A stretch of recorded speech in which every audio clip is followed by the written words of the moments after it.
Okay, this video is an iPad overview and my experiences and my impressions. It's a nice little unit, small, weighs £1.5. I bought a cover at the Apple store yesterday that didn't come with it, but I purchased it separately. It's a nice little cover, kind of good for traveling. Just close it up and put the band over it, and it's pretty much sealed up and ready to go. Small unit, weighs about £1.5. Not many buttons to this thing, as you can probably see in the video. I'm going to do this video in segments and then see how this comes out. Kind of weird talking to myself in the camera, but hey, oh well. Probably not the first time, won't be the last, I'm sure. Planning to gear this video toward aviation, how various websites will display in it, and how approach plates may display, and maybe other pilots will take this in consideration in buying one of these things. Thus far, my experiences have been good. I've not taken it in the plane. They are good, and there are some bad. One of the bad that I can see right off the bat is the screen is very highly reflective. And I'm not even sure how it's going to come out in this video, but we shall see. And I guess in the cockpit, under sunny conditions above, it may be very hard to read. As you can probably see on this screen here, that's your basic what comes with the iPad, and then these are my various applications that I've gotten on so far. Not many, I'm sure I got plenty to go. I do have a free program that allows me to directly upload through the wireless network, and that's how I'm going to do a lot of my uploading of my approach plates. As you can see, I've already got one on there, Cambio BOF. The display directly from PDF file is not the best, but on the internet, using possibly 3G, the display approach plates are much better. But that's my experiences right now. Like I said, I'm going to cut this video in various segments from different locations. Obviously, the lighting here is not the best. This little portfolio thing is kind of good.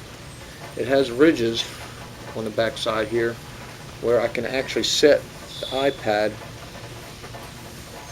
as a screen, so that when I do my videos, it will be set up like this, and hopefully the glare inside the house will be substantially less, and of course hopefully the darn fingerprints won't show up that well. So at any rate, this is probably the first of many segments that I'm going to be putting together, so I'll stop this video for now and see how it came out, and probably have to redo it because who knows where those cameras aimed. So we'll see in a bit.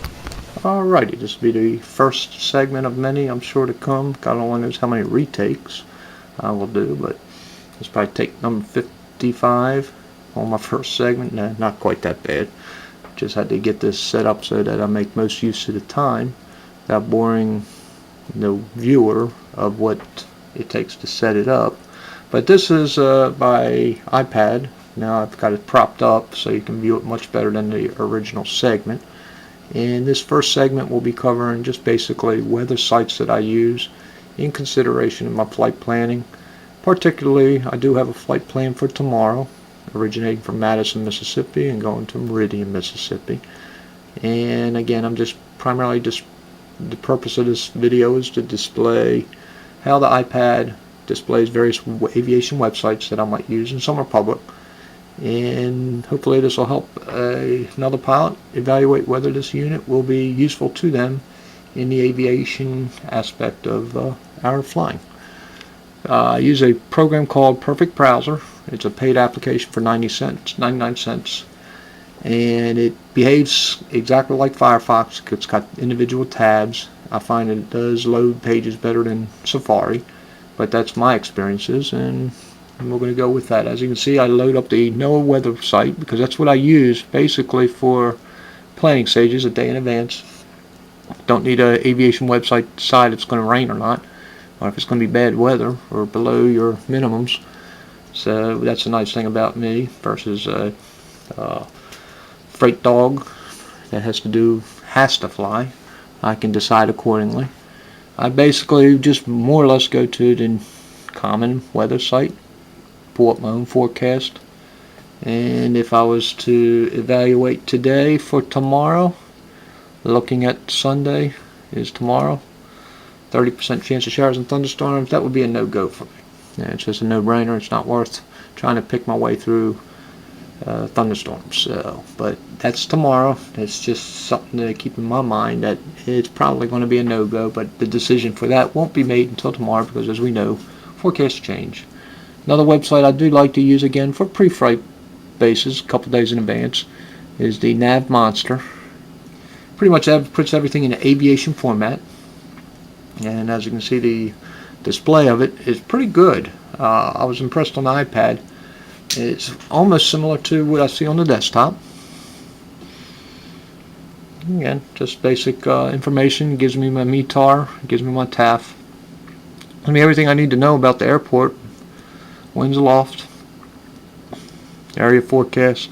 I like this because I don't have to go into Duet to get that kind of information that's in an aviation type format, and just a basic overall radar image.